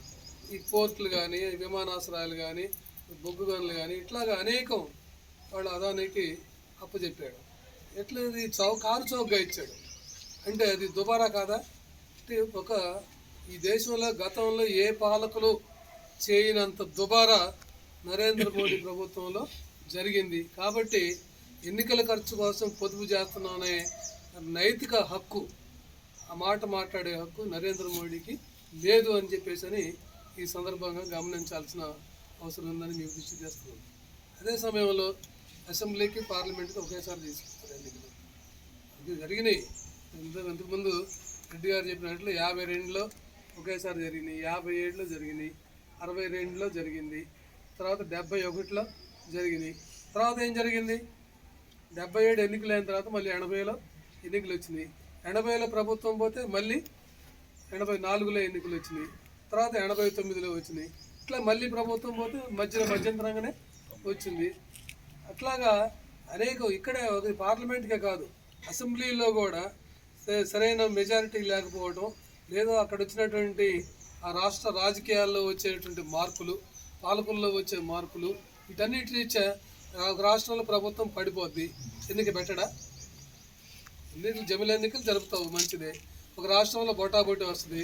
ఆ రాష్ట్రంలో ప్రజల ఆకాంక్షలో, ఎమ్మెల్యేల ఆకాంక్షలో ఆ రాష్ట్రంలో ప్రభుత్వం పడిపోద్ది. అప్పుడు ఏం చేస్తారు? ఎన్నిక పెట్టాలి కదా, ప్రజాభిప్రాయాన్ని మన్నించాలిగా. అంటే ఇది ఒక దివాళాకోరు విధానాన్ని ప్రజల నెత్తిన రుద్దటానికి నరేంద్ర మోడీ తీసుకొచ్చాడు. దీనికి మూడింట 2/3 మెజారిటీ కావాలి. 362 మంది పార్లమెంట్ సభ్యులు ఆయనకు మద్దతు కావాలి. 293 వీళ్ళకి ఉన్నాయి ఇవాళ. ఇంకా వాళ్ళకి సుమారు 70 ఎంపీలు తక్కువ ఉంది. ఏం చేస్తావు? ఎవరిని ఫిరాయింపు చేపిస్తావు? ఈ 70 మంది అంటే ఇవాళ రాజకీయ పార్టీలు మీరు పార్లమెంట్లో బిల్లు పెట్టిన తర్వాత క్లియర్గా ఎవరి అభిప్రాయం వాళ్ళు చెప్పారు. మీకు 260 మంది బిల్లు పెట్టడానికి అనుకూలంగా వేశారు, 170 మంది సుమారు 198 వ్యతిరేకంగా వేశారు. అంటే నీకు 200 మెజారిటీ బిల్లు పెట్టినప్పుడే 2/3 మెజారిటీ లేదు. తర్వాత ఏం చేద్దాం అనుకుంటున్నారు అంటే రాజ్యాంగం యొక్క ఆదేశాలను కూడా మీరు గౌరవించలేనటువంటి స్థితిలో, మీకు సరిపోయినంత బలం లేకుండా, మీరు బిల్లు పెట్టడానికి సరిపోయిన బలం మీకు లేనప్పుడు బిల్లు పెట్టడమే అనైతికం. అంటే ఈ దేశంలో ఒక అనైతిక పద్ధతులకి తెరలేపి ఈ వ్యవహారం చేస్తున్నటువంటి మోడీ విధానం చాలా దుర్మార్గమైంది అని చెప్పేసి మనం గమనించాల్సిన అవసరం ఉంది. ఇది పరమ దుర్మార్గమైనటువంటిది. ఎందుకంటే 1 నేషన్ 1 ఎలక్షన్ అంటున్నాడు, ఒక దేశం ఒక రూల్ అంటున్నాడు, కామన్ సివిల్ కోడ్ తీసుకొచ్చారు, ఒకే దేశం ఒకే చట్టం అంటున్నాడు. వివిధ మతాలు ఉన్నాయి, వివిధ ప్రాంతాలు ఉన్నాయి, వివిధ భాషలు ఉన్నాయి. ఎవరి అభిప్రాయాలు అనుకుంటే ఏ మతం అభిప్రాయం ఆ మతానికి ఉంటుంది. నువ్వు ఒకే అభిప్రాయం ఎట్లా తీసుకొస్తావు? అంటే ప్రజాస్వామిక హక్కుల మీద దాడి చేస్తున్నారు. అంటే ఈ దేశంలో రాజ్యాంగానికే కాదు ప్రమాదం, ఈ దేశంలో ప్రజాస్వామ్యానికి కూడా ఈ చట్టం తీసుకురావడం అనేది ప్రమాదకరమైంది. అందుకనే పార్లమెంట్లో ఇవాళ ఏ పార్టీలు అయితే వ్యతిరేకించాయో ఆ పార్టీలే కాకుండా ఇంకా అనేక పౌర సంస్థలు ఉన్నాయి, పౌర సంఘాలు ఉన్నాయి, పౌర సంస్థలు ఉన్నాయి. వాళ్ళందరూ కూడా వ్యతిరేకిస్తారు. దీనికోసం ఒక పెద్ద ఉద్యమమే ఈ దేశంలో రాబోతా ఉంది. సరే, ఇది తొలిమెట్టు. ఇక్కడ కూడా అనుకున్నాం, భాస్కర్ గారు అనుకున్నాం ఏంటంటే సరే ఇవాళ స్టార్టింగ్ పెట్టారు, మంచిదే, కానీ దీన్ని విస్తృతమైన రూపంలో మనం చేయాల్సి ఉంటుంది. ఇక్కడ దానికి సరైన వేదికని, సమయాన్ని ఎందుకంటే డెమోక్రటిక్ ప్రజాస్వామ్యాన్ని కాపాడటం కోసం చేసే ఉద్యమం కూడా ప్రజాస్వామ్యయుతంగానే జరగాల్సి ఉంటుంది. కాబట్టి ఇందులో కలిసి వచ్చే శక్తులు పరస్పరం సంప్రదించుకొని ఏ సమయంలో పెడదాం, ఎప్పుడు పెడదాం, ఇది ప్రజా ఉద్యమం కావాలి. ఎందుకంటే రాజకీయ పార్టీల ఉద్యమంగా ఉంటే మాత్రం ఇది కాదు. ఇది ప్రజా ఉద్యమంగా ఉంటేనే ప్రజలకు ఎట్లా నష్టం జరుగుతుందో మనం చెప్పగలిగితేనే దీన్ని బ్రేక్ చేయగలుగుతాం. ఆ వైపుగా రానున్న కాలంలో ఒక ప్రణాళికాబద్ధమైనటువంటి కృషిని ఈ ఖమ్మం పట్టణంలో, ఎందుకంటే నేషన్ వైడ్గా ఆ పార్టీస్ వాళ్ళు కూడా ప్లానింగ్లో ఉంటారు. ఆ రకంగా పార్లమెంట్లో మద్దతు ఇచ్చిన పార్టీలు కూడా ఇక్కడ ఉన్నాయి. అయితే టీడీపీ కూడా జారిపోయింది, టీఆర్ఎస్ కూడా జారిపోవచ్చు. ఎందుకంటే వాళ్ళకి ముఖ్యం కాదు, వాళ్ళ స్వలాభాలు ఉంటాయి కానీ ప్రజా ప్రయోజనాలు వాళ్ళకి అంత ముఖ్యం కాదు. కనుక ఈ ప్రజా ప్రయోజనాలు రీత్యా ఈ జమిలి ఎన్నికలు అనేది ప్రజాస్వామ్యానికి విరుద్ధం. భారతదేశ పరిస్థితులకి, భారతదేశ భౌతిక పరిస్థితులకి ఇది విరుద్ధమైనటువంటి భావన కనుక ఆ భావజాలానికి వ్యతిరేకంగా మనం పోరాడాలా. దాని వెనకాల ఉన్నది ఒకటే, మనుస్మృతిని రాజ్యాంగంగా తీసుకురావటం వాళ్ళ యొక్క మెయిన్ మోటివ్. ఎందుకంటే మనుస్మృతిని తీసుకురావాలి. మనకు ఒక రాజ్యాంగం ఉంది, మనుస్మృతే మన రాజ్యాంగం, ఇంకొక రాజ్యాంగం ఎందుకు అని చెప్పేసి అని ఇవాళ ఆర్ఎస్ఎస్లో ఉన్నవాళ్ళు, హిందూ ధర్మ సంస్థల్లో, మత సంస్థలో ఉన్నవాళ్ళు అనేక ప్రసంగాల్లో మనం వింటున్నాం. దళితుడు మన ఎంత అగ్రవర్ణానికి సంబంధించిన వాళ్ళం, మనం ఎంత మనువు యొక్క శిష్యులు, ఎంత మనోభావాలని ప్రచారం చేసేవాళ్ళం. ఒక దళితుడు రాసిన రాజ్యాంగాన్ని మనం పాటించాలనా అని కూడా ప్రశ్నలు వేస్తున్నారు ఇవాళ మనువాదులు. ఇవన్నీ కూడా మనం గమనంలో తీసుకుంటే దీన్ని వ్యతిరేకించాల్సిన అవసరం ఉందని తెలియజేసుకుంటూ ఈ కార్యక్రమాన్ని నిర్వహిస్తున్న కామ్రేడ్స్ని అభినందనలు తెలియజేస్తూ థ్యాంక్ యూ. అన్న వాళ్ళందరూ మాట్లాడిన తర్వాత అంటే మన కార్యాచరణ గురించి మాట్లాడుకుంటే బాగుంటుంది. ఆల్రెడీ జమిలీ ఎన్నికలకు సంబంధించి ఎట్లా అయిందన్న విషయాలు చాలా విషయాలు అన్నవాళ్ళు మాట్లాడారు. ఒకప్పుడు అది విద్యారంగ సమస్యలు, రైతుల సమస్యలు, మహిళల సమస్యలు, కార్మిక సమస్యలు ఉంటే చెలో అసెంబ్లీలో, చెలో కలెక్టరేటో అట్లాంటి కార్యక్రమాలు ఉంటే అక్కడ పోయి అరెస్ట్ అయ్యేది. కానీ వాళ్ళ ఇంట్లోనే అరెస్ట్ అయ్యి అక్కడ స్టేషన్ పోతున్న సందర్భానికి మనం నెట్టబడ్డాం. ఇవాళ అంటే కనీసం ఒక నాయకుడు, అంటే ఏ సంఘానికి సంబంధించిన ప్రజా సంఘాల నాయకులు ఇవాళ ఆఫీసులలో, ఇళ్లల్లో నుంచి అరెస్ట్ కాబట్టి స్టేషన్లకు పోతున్న సందర్భంలో ఎవరు మాట్లాడలేని స్థితికి వెళ్ళిపోయినాయి ఇవాళ. అంటే దీని వెనకాల ఉన్నటువంటి కుట్ర ఏంటంటే గత పాలకులు ఏవైతే చేస్తున్నారో ఈ పాలకులు కూడా దానికి కొనసాగింపుగా ముందుకు పోతూ ఉన్నారు. ఇవాళ జమిలీ ఎన్నికల ఉన్నటువంటి ఎన్ని కోణాలు ఉన్నాయో మిత్రులు చాలా క్లుప్తంగా వివరించడం జరిగింది. కనుక వీటన్నిటిని మనం వ్యతిరేకించాలంటే మనం కూడా వాళ్ళ రోడ్ల మీదకి రావాల్సినటువంటి అవసరం ఉన్నది. ఎవరినో ఒకరి మీద దాడి జరిగితే మనకెందుకులే అని చెప్పేసి మనం ఇవాళ సైలెంట్గా ఉంటే ఇవాళ రేపు మన మీద కూడా దాడి జరిగే సందర్భానికి మన వెనకాల ఎవరు లేనటువంటి స్థితికి మనం నెట్టబడతా ఉన్నాం. కనుక ఇవాళ ప్రజల మెదల్ని పక్కదారి పట్టించడానికి వాళ్ళు ఆలోచించుకునేటువంటి సమయాన్ని కూడా ఇవ్వకుండా ఇవాళ యువతరాన్ని చూడండి, మీరు ఊళ్ళలోకి పోండి, ఏ ఊళ్ళో కన్నా పోండి అండి, చిన్న ఊళ్ళలో 500 జనాభా ఉన్న ఊళ్ళలో కూడా మొత్తం బెడ్ షాపులు పెట్టి మద్యానికి బానిసలు చేసి వాళ్ళు కనీసం కూడా అసలు వాడికి సమాజంలో ఏం జరుగుతున్నది, మనం ఎటువైపోతున్నట్టు ఒక ఆలోచించుకునేటువంటి అవకాశం కూడా లేకుండా చేస్తూ ఉన్నది. ఇవాళ రైతులు ఢిల్లీని చుట్టుముడుతూ ఉన్నారు. ఒక్కలవన్నా మనం కనీసం ఇంతమంది ఉన్నాం కదా, మనం రైతులు చేసినటువంటి ఉద్యమానికి ఒక్కలవన్నా మనం కనీసం రోడ్ల మీదకి రాగలిగినామా? ఎందుకు రావట్లేదు అంటే దీంట్లో చాలా లోపాలు ఉన్నాయి. మనం కూడా వీటిని మాట్లాడుకోవాలి. ఇది ఒక ప్రయత్నం, మంచి ప్రయత్నం. కానీ ఈ ప్రయత్నాన్ని ఏ రూపంలో మనం రేపించుకోవాలంటే దానికి సంబంధించి చాలా సీరియస్గా మనం చర్చించాల్సిన అవసరం ఉన్నది. చర్చ జరగాలి. చర్చ జరిగిన తర్వాత జరగకుండా మన కార్యక్రమాలు తీసుకోలేము. చర్చ జరగాల్సిందే. ఇలాంటి రౌండ్ టేబుల్ ఇంకా అనేక జరగాల్సింది. ఇది జిల్లా వ్యాప్తంగా, రాష్ట్ర వ్యాప్తంగా, దేశవ్యాప్తంగా కూడా. ఇప్పుడు గతంలో రైతు చట్టాలకు సంబంధించి దేశవ్యాప్తంగా బంద్ పిలుపునిచ్చినాం. రాష్ట్ర వ్యాప్తంగా ధర్నాలు, రాస్తా రోగులు, నిరసన కార్యక్రమాలు చేసినాం. ఏ తెలంగాణ ఉద్యమంలో అయితే మనం వంట మార్పు లాంటి కార్యక్రమాలు చేసి ప్రభుత్వాలు స్పందించినామో, ఇవాళ జమిలీ ఎన్నికల వ్యతిరేకంగా ప్రజల్ని రోడ్ల మీద తీసుకురావడానికి, ప్రజల్ని మనం ఐక్యం చేయడానికి ఇట్లాంటి కార్యక్రమాలు చేస్తే తప్ప దీన్ని మనం వ్యతిరేకించలేం. దీనికోసం సంఘటితంగా, ఐక్యంగా మన వెనక ఎన్ని ఇబ్బందులు ఉన్నా, మన వెనక ఎన్ని ఎజెండాలు ఉన్నా కూడా మనందరం కూడా జమిలీ ఎన్నికల వ్యతిరేకంగా మనం పోరాటం చేసిన అవసరం ఉన్నది. ఇవాళ రాజ్యాంగాన్ని మార్చి మణధర్మ శాస్త్రాన్ని ఇవాళ అమలు చేసినటువంటి స్థితికి ఇవాళ ఈ జమిలీ ఎన్నికలు రాబోతా ఉన్నాయి. దీన్ని మన ప్రజలు చెప్పుకోకపోతే భారీ మూల్యం మనం చెల్లించాల్సిందిగా, మనం ప్రజలకు జవాబుదారంగా ఉండాల్సిందిగా రేపు మన ప్రజలు కూడా ప్రశ్నించే అవసరం ఉంటుంది. వాళ్ళందరికీ తెలియజేసి తీసుకొచ్చినటువంటి దాంట్లో భాగంగా ఈ కృషిని మరింత ముందు తీసుకోవాల్సిందిగా కోరుకుంటూ ఈ కార్యక్రమం ఏర్పాటు చేసినటువంటి సిపిఐఎం లూడో డెమోక్రసీ ఖమ్మం జిల్లా కమిటీకి తెలంగాణ పీపుల్స్ జేఏసీ జిల్లా కమిటీ పక్షాన అభినందనలు తెలియజేస్తూ ఈ కార్యక్రమంలో ఒక కార్యక్రమం తీసుకొని మాత్రం తప్పకుండా ముందుకు పోవాల్సిందిగా విజ్ఞప్తి చేస్తాము. రౌండ్ టేబుల్ ప్రధాన ఉద్దేశం ఇప్పటిదాకా మాట్లాడిన వాళ్ళందరూ మాట్లాడారు. అందులో ప్రధానంగా గత 11 సంవత్సరాల నుంచి బీజేపీ గవర్నమెంటు గ్రామీణ ప్రాంతాల నుంచే మతోన్మాదాన్ని తీసుకొచ్చి గ్రామీణ గిరిజనుల మీదుగా రుద్దడానికి ప్రయత్నాలు చేసింది. ఇప్పటికీ అది విపరీతంగా పెరిగిపోయింది గ్రామీణ ప్రాంతాలలో. అవి పెరిగిపోయి చిన్నగా జమిలీ ఎన్నికల దాకా తీసుకొచ్చాడు మోడీ.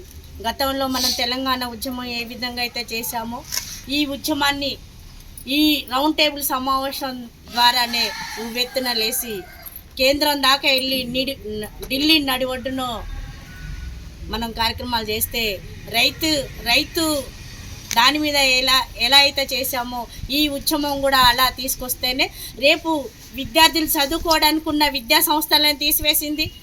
గత 5 సంవత్సరాల కాలంలో మహిళా చట్టాలను అనేకం రద్దు చేసేసింది, రైతు చట్టాలను రద్దు చేసేసింది, కార్మిక చట్టాలను అనేకం రద్దు చేసి ఈ రైతుల్ని, కార్మికుల్ని, మహిళల్ని రోడ్డు మీద పడేసింది బీజేపీ గవర్నమెంట్. ఈరోజు కూడా సకల జనుల ప్రజల్ని కూడా బయటికి తీసుకొచ్చి ఈ జెమిని ఎన్నికలు జరిగితే ఆర్థికంగా నష్టాలు ఉంటాయనే చెప్తాంది తప్ప ఆర్థికంగా ప్రజలు ఏ విధంగా వెనకబడిపోతున్నారనే దాని మీద తీసుకురాకుండా, విద్య మీద తీసుకురాకుండా, వైద్యం మీద తీసుకురాకుండా ప్రధాన ఉద్దేశం ఎన్నికల మీదే తీసుకొస్తుందంటే గవర్నమెంట్ ఏ విధంగా ప్రజల్ని దోసుకోవడానికి, ఏ విధంగా ప్రజల్ని వెనకబడడానికి తీసుకొస్తుందో మనోళ్ళు ఇప్పటిదాకా చెప్పినవన్నీ మనం పరిశీలిస్తే దాంట్లో పెద్ద దాగి ఉన్నది చాలా ఉంది. బీజేపీ గవర్నమెంట్ ఈరోజు ప్రజలని రైతుకు పండించిన పంటకి గిట్టుబాటు ఇవ్వమంటే ఇవ్వకపోగా రైతులు పండించిన పత్తిని ఈ గవర్నమెంట్ మన తెలంగాణ రాష్ట్రంలో కానీ కేంద్రంలో కానీ గత సంవత్సరం చూసుకుంటే 10,000 ఉంటే ఈ సంవత్సరం 6,000 మిర్చి అమ్మాల్సి వస్తుంది, 4,000 అపరాలు అమ్మాల్సి వస్తుంది. అంటే దీనికి మొత్తం ప్రధానం గవర్నమెంట్ కాదా?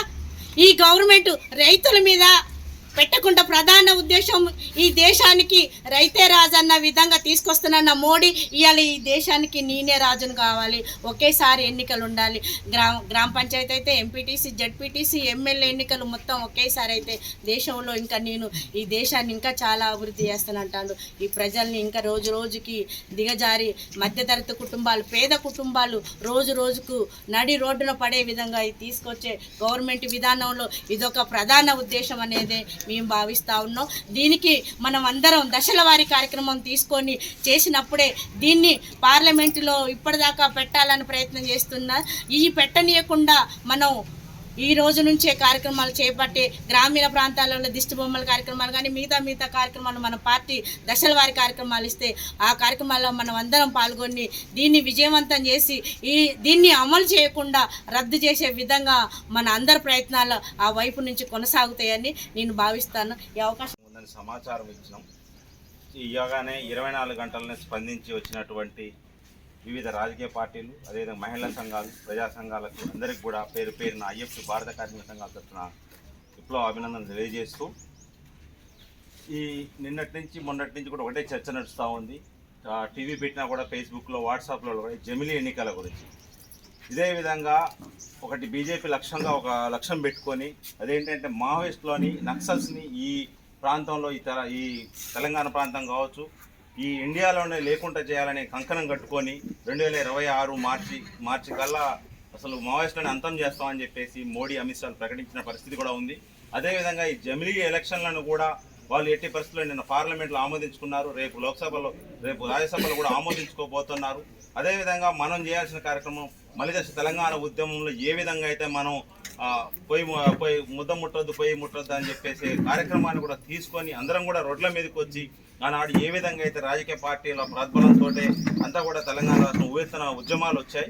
అదేవిధంగా మరోసారి అన్నోళ్ళు భాస్కర్ అన్న కానీ ఇందాక నరసింహ అన్న చెప్పినట్టుగా ప్రతి ఒక్కరు కూడా అన్ని పార్టీలు కలిసి ఏకమై సరే జెండాలు ఏదైనా పక్కన పెట్టి వెనకబెట్టి ముందుగాల మనం రాజకీయ పార్టీలుగా ప్రజల్ని చైతన్యవంతులు చేసి ఈ యొక్క జమిలీ ఎన్నికల్లో కూడా ఏదైనా తిరస్కరించి మనం వ్యతిరేకించి దాన్ని ఒక జమిలీ ఎలక్షన్లని మనం రూపుమాపగలుగుతామని చెప్పేసి ఆశిస్తూ అదేవిధంగా భవిష్యత్తులో ఎటువంటి కార్యక్రమాలు తీసుకున్నా కూడా ఐఎఫ్టీ భారత కార్మిక సంఘాల సమైక్య పూర్తి మద్దతునిస్తామని చెప్పేసి తెలియజేస్తూ ముగిస్తాం. వేదిక మీద ఉన్నటువంటి పెద్దలందరికీ, ఈ సమావేశానికి హాజరైనటువంటి కామ్రేడ్స్ అందరికీ ముందుగా విప్లవ ధన్యవాదాలు. నేను మళ్ళీ వడ్డిస్తుందే బియ్యపు గింజ, నేను మళ్ళీ చెప్పేది ఏముండదు. కానీ జమిలీ ఎన్నికలు అనేటువంటివి ప్రజా అభివృద్ధికి తోడ్పడతాయి అని చెప్పి లోపల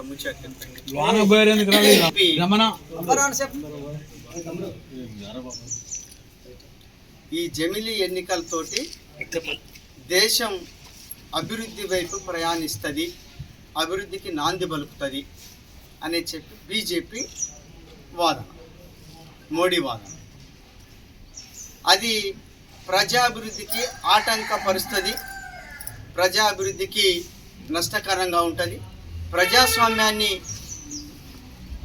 రాజ్యాంగాన్ని కూనీ చేయటానికి తోడ్పడుతుంది అని చెప్పి ప్రజలు ప్రజాస్వామ్య వాదన ఈ రెండు వాదనలా ఏది కరెక్టు అనేటువంటిది మనం ఇప్పుడు నిర్ణయించుకోవాల్సినటువంటి అవసరం అనేటువంటిది ఉన్నది. బీజేపీ ఏం చెప్తుందంటే 2 సార్లు ఎన్నికలు 3 సార్లు ఎన్నికలు జరగటం మూలాన ఎన్నికల ఖర్చులు పెరుగుతున్నాయి, దాని మూలంగా ఎన్నికల ఖర్చులు తగ్గించవచ్చు అనేటువంటిది అది ఒక వాదన చేసుకొచ్చింది. రెండో వాదన ఏంటంటే అభివృద్ధి అనేటువంటిది ఆగిపోతుంది, ఒకసారి రాష్ట్ర ఎన్నికలు అనేటువంటిది అనేసరికి అభివృద్ధి చేయడానికి ఆటంకం ఏర్పడుతుంది, నిధులు కేటాయించలేకపోతాను, కేటాయించిన నిధులను శంకుస్థాపన చేసి పనులు మొదలు పెట్టలేకపోతాను అనేటువంటి చెప్పి తన వాదన.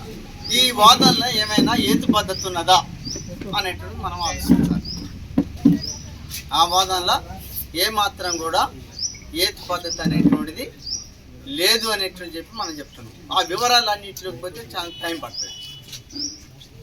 ఏతు పద్ధతి అనేటువంటి నిజంగా ఎన్నికలు అభివృద్ధి అనేటువంటి ఆటంకపడుతుందంటే అసలు అభివృద్ధికి నువ్వు ఎక్కడ నిధులు కేటాయిస్తున్నావు, నువ్వు ఆ అభివృద్ధిని అడ్డుకున్నటువంటి ఎన్నికలు అనేటువంటి ఎన్ని రోజులు జరుగుతున్నాయి, ఎన్ని రోజులు ఆగిపోతున్నాయి నీకు అక్కడ.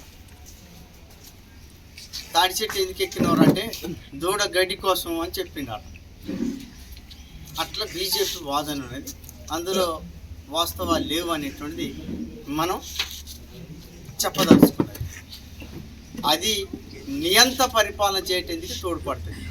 నియంత పరిపాలన అంటే 5 సంవత్సరాల తర్వాత ఎన్నికలు జరిగింది, ఏదో కారణంతో ఆ గవర్నమెంట్ కూలిపోతే ఎవడు కూలగొడతాడు? రాష్ట్రంలో ఉండేటువంటి గవర్నమెంట్ని. ఇవాళ ఇక్కడ కాంగ్రెస్ గవర్నమెంటే ఉన్నది రాష్ట్రంలో, దాన్ని బీజేపీ కూలగొట్టింది అనుకో, కొన్ని కారణాల రీత్యా కూలిపోయింది అనుకో, మళ్ళీ అప్పటిదాకా ఎన్నికలు జరుగుతాయా? ఎప్పటిదాకా? మళ్ళీ 5 సంవత్సరాల దాకా. అంటే అప్పటి వరకు పరిపాలన ఎవరి చేతులు ఉంటుంది? రాష్ట్రపతి, గవర్నరు వాళ్ళ మనుషులే. కాబట్టి అంటే బీజేపీ పరిపాలన చేయటానికి ఆస్కారం ఉంటుంది.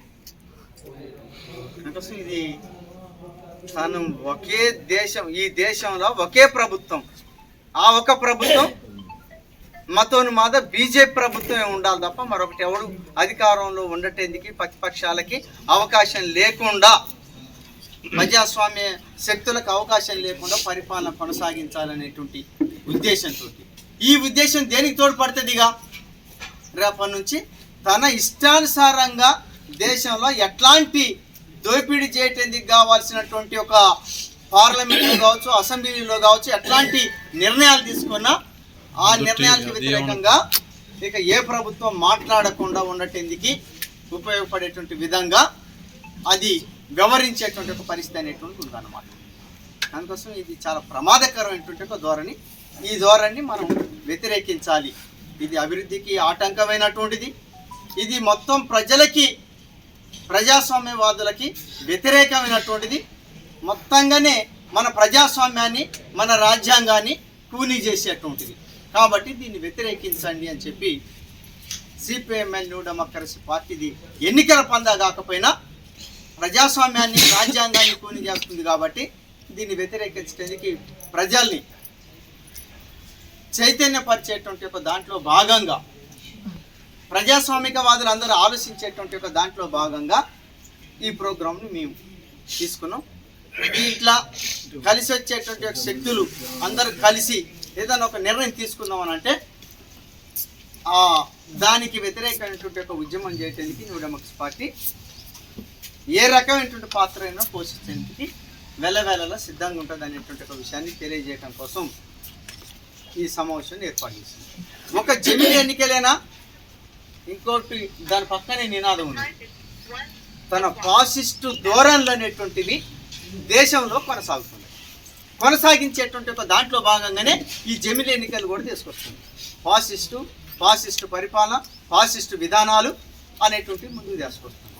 ఫాసిస్టు విధానాలు అనేటువంటిది అంటే ఏంటిది? ఒకటి మనకు ఉదాహరణ, పార్లమెంటులో రైతు వ్యతిరేకమైనటువంటి ఒక చట్టాలు ఏ పద్ధతులు అలా తీసుకొచ్చింది? పార్లమెంటు సమావేశాలకి పార్లమెంటు సభ్యులు రానటువంటి ఒక దశలో రాటేందుకు అవకాశం లేనటువంటి ఒక పరిస్థితులలో తీసుకొచ్చింది, అమల్లోకి తీసుకొచ్చింది. ఏమంటే పార్లమెంట్లో అది రాజ్యసభలో మొత్తం ఆమోదింపజేసుకున్నది 3 చట్టాలను అమలు చేయడానికి ప్రయత్నించింది. ఇది సరికాదన్నటువంటి వాళ్ళని మొత్తం కూడా టోటల్గా ఫాసిస్ట్ పద్ధతులలో అణిచివేయడానికి పూనుకున్నది. అట్లాంటి అనేక విషయాలు మనం చెప్పుకోవచ్చు. ఫాసిజంతో ఫాసిస్ట్ ధోరణులతోటి అణిచివేసేటువంటి ప్రజా ఉద్యమాల్ని ప్రజాస్వామికవాదుల్ని గొంతు నులిపేసేటువంటి ఒక వైఖరిని అది చేపట్టబోతున్నది. అందుకోసం అవన్నీ ప్రమాదకరమైనటువంటి ఒక ధోరణులు. ఆ ప్రమాదకరమైనటువంటి ఒక ధోరణులని చూడండి. మనం అందరం నువ్వు ఈ రాజ్యాంగం మీద నాకు నమ్మకం ఉన్నది, ఈ రాజ్యాంగాన్ని నేను అమలు చేస్తా అని చెప్పి నువ్వు ప్రమాణ స్వీకారం చేసినావు. ఆ రాజ్యాంగ నిర్మాత ఎవరు? అంబేద్కర్ గారు. ఆయనకు దండం పెడతాం, ఆ రాజ్యాంగం గురించి ఆయన గురించి మాట్లాడతాం. దేవుని గురించి మాట్లాడండి, ఆయన గురించి ఎందుకు మాట్లాడతారని చెప్పి నిన్న మాట్లాడిందంటే నువ్వు మనువాద సంస్కృతిని ఎట్లా ముందుకు తీసుకురావడానికి ప్రయత్నం చేస్తున్నావు అనేటువంటి కనపడుతుంది. ఆర్ఎస్ఎస్ వాళ్ళు ప్రతిపాదన చేసినటువంటి విధానాలు ఏవైతున్నాయో వాటిని అమలు చేయడానికి పూనుకున్నావు. ఇవి చాలా ప్రమాదకరమైనటువంటి ధోరణులు ముందుకు వస్తున్నాయి. వీటి మీద మనం స్పందించాల్సినటువంటి అవసరం అనేటువంటి ఉన్నది. వాటి మీద ఎవరైతే స్పందిస్తున్నారో వాళ్ళని కర్కశంగా అణచివేయడానికి ఉన్నటువంటి ఒక చట్టాలన్నింటిని కూడా మార్చేసి కొత్త చట్టాలని కూడా తీసుకొచ్చి ఇవాళ మనుషుల్ని వందల కొద్దిగా చంపుతున్నా మాట్లాడేటువంటి ఒక పరిస్థితి ఈ దేశంలో లేనటువంటి ఒక స్థితిని తీసుకురాబోతున్నది బీజేపీ. తీసుకొచ్చింది కూడా. ఆదివాసీ గిరిజన గుడాల మీద వైమానిక దాడులు చేస్తున్నది, వాళ్ళని తీసుకొచ్చి నిలబెట్టి హత్యలు చేస్తున్నది, అత్యాచారాలు చేస్తున్నది. ఇది సరికాదు అనేటువంటి చెప్పి ఎవరన్నా మాట్లాడితే వాళ్ళని బూటకపు ఎన్కౌంటర్ చేస్తుంది. లేదా వాళ్ళ తరపున నిలబడి ఎవరన్నా వాదిస్తే వాళ్ళని మేధావులు ఉంటే సాయిబాబా లాంటి లేదా వరవరరావు గారు లాంటి ఎవరన్నా ప్రజాస్వామికవాదులు మేధావులు ఉంటే వాళ్ళని తీసుకుపోయి జైళ్ళల్లో నిర్బంధించి ఇక మాట్లాడితే బిడ్డ వీళ్ళకి బట్టిన గతే మీకు పడుతుంది అని చెప్పి మనలాంటి వాళ్ళందరినీ భయపెట్టిస్తున్నారు. అందుకోసం ఇట్లాంటి ఒక అప్రజాస్వామికమైనటువంటి చట్ట వ్యతిరేకమైనటువంటి రాజ్యాంగ వ్యతిరేకమైనటువంటి ధోరణులను తీసుకొస్తున్నటువంటి మోడీ ప్రభుత్వం ఎవరికి అనుకూలంగా అంటే కార్పొరేట్ పెట్టుబడిదారులకి అనుగుణమైనటువంటి ఒక దోపిడీని కొనసాగించుకునేందుకు యథేచ్ఛగా కొనసాగేందుకు తన దోపిడీని ఉధృతం చేయటానికి ఇట్లాంటి వాటిని ముందుకు తీసుకొస్తున్నటువంటి ఒక ఈ దశలో ఒక ప్రజాస్వామికవాదులుగా, ఒక విప్లవకారులుగా, లేదా ఒక లెఫ్ట్ పార్టీలుగా, ఒక ప్రజాప్రతినిధులుగా, ఒక ప్రజా సంఘాల నాయకులుగా అందరూ ఆలోచించాల్సినటువంటి ఒక దశ అనేటువంటిది ఏర్పడ్డది. ఎంత వీలైతే అంత తమ నిరసనని వ్యక్తం చేయాల్సింది అవసరం అనేటువంటిది ఉంది. అందులో భాగంగానే ఈ నిరసన కార్యక్రమం అనేటువంటి దాన్ని ఈ రౌండ్ టేబుల్ సమావేశాన్ని ఏర్పాటు చేసింది. ఇక నిన్న రాజ్యాంగ నిర్మాత గురించి మాట్లాడినటువంటిది చాలా సీరియస్ అయినటువంటిది, అది అభ్యంతరకరమైనటువంటిది. దాని మీద అన్ని శక్తుల్ని కూడా సంప్రదించి మనం ఏం చేద్దాం, ఏం చేయగలుగుతాం అని చెప్పి ఒక విప్లవాలకి లేదా పోరాటాలకి లేదా ఒక అప్రజాస్వామికంగా వ్యవహరించేటువంటి ఒక ధోరణులకి వ్యతిరేకంగా పోరాటాల గడ్డగా నిలబడ్డటువంటి ఖమ్మం కేంద్రంలో ఒక నిరసన కార్యక్రమం వ్యక్తం కావాల్సినటువంటి అవసరం అనేటువంటి ఉంది. ఆ నిరసన కార్యక్రమం ఎట్లా వ్యక్తం చేద్దాం, అదేదో న్యూ డెమోక్రసీ చేయాలి అనేటువంటి కాదు. అన్ని శక్తులను కూడా కలుపుకొని, అన్ని రాజకీయ పార్టీని, అన్ని సంఘాలని, ప్రజాస్వామికవాదులను కలుపుకొని కూడా ఎట్లాంటి కార్యక్రమాలు నిర్వహించుదాం అని చెప్పి రానున్న కాలంలో ఆలోచించాల్సినటువంటి అవసరం అనేటువంటి ఉంది. నిన్న అమిత్ షా మాట్లాడినటువంటి దానికి వ్యతిరేకంగా ఏం చేద్దాం అనేది మనం ఒక ఇట్లాంటి రౌండ్ టేబులే కాదు, ప్రజా నిరసన కార్యక్రమం, బడుగు బలహీన వర్గాలు ఏవైతే ఆ వర్గాల్ని మనం తట్టి లేపాల్సింది, చైతన్యపరచాల్సింది. ఒక ఎర్రజన పార్టీలుగా, విప్లవ పార్టీలుగానో, ఒక రాజకీయ అవగాహన కలిగినటువంటి పార్టీలుగానో ముందుకు రావాల్సినటువంటి అవసరం ఉంది. ఆ పార్టీలతోటి కూడా, మిగతా సంఘాలతోటి కూడా మాట్లాడి ఏదైనా దీని మీద ఒక కార్యక్రమం దేశవ్యాప్తంగా పెద్ద ఎత్తున నిరసన జరుగుతూ తల దించుకోవాల్సినటువంటి పరిస్థితి. మళ్ళీ ఎప్పుడు కూడా ఇక మాట్లాడినాని అన్నాడు అని మాట్లాడుకుంటుంటాడా? మాటలలో కాదు, మొత్తం చేతలలో వాళ్ళు ఎట్లా అమలు చేయబోతున్నారు అనేటువంటి మనకు కనపడుతుంది. కాబట్టి దానికి వ్యతిరేకమైనటువంటి ప్రజా ఉద్యమాన్ని మనం రూపొందించాల్సినటువంటి అవసరమైనటువంటి ఉందని తెలియజేస్తూ జమిలీ ఎన్నికలకు వ్యతిరేకంగా పోరాడదాం. మతోన్మాద బీజేపీ తీసుకొస్తున్నటువంటి ఫాసిస్టు ధోరణులకి వ్యతిరేకంగా పోరాడదాం. కార్మిక వ్యతిరేక చట్టాలను తీసుకొస్తుంది, దానికి వ్యతిరేకంగా పోరాడదాం. రైతు వ్యతిరేక చట్టాలు వెనక్కి తీసుకున్నప్పటికీ తిరిగి తను ఎంఎస్పీ చట్టాన్ని అమలు చేస్తానని చెప్పి దాన్ని అమలు చేయకుంటున్నటువంటి రైతు వ్యతిరేకమైనటువంటి ధోరణిని అనుసరిస్తున్నటువంటి విధానాలకు వ్యతిరేకంగా పోరాడదాం. ఇవాళ అమాయకులైనటువంటి ఆర్థికంగా వెనకబడ్డటువంటి ఆదివాసీ గిరిజన జాతి ఏదైతే ఉందో ఆ జాతి మీద జరుగుతున్నటువంటి ఒక దాడులకి హత్యలకి వ్యతిరేకంగా ఉద్యమించుదాం. అట్లాగే ఇక్కడ మన రాజ్యాంగాన్ని మొత్తం నిర్మూలించి దాని స్థానంలో మనువాద సంస్కృతిని తీసుకొస్తే ఉప్పు పోతరేసి తీరుతాం బిడ్డ ఊకోం అని చెప్పి ఉద్యమించుదామని తెలియజేసేటువంటి ఒక దాంట్లో భాగంగా ఈ సమావేశాన్ని న్యూ డెమోక్రసీ నిర్వహించిందని చెప్పి అర్థం చేసుకోమని కోరుతూ ముగిస్తాం.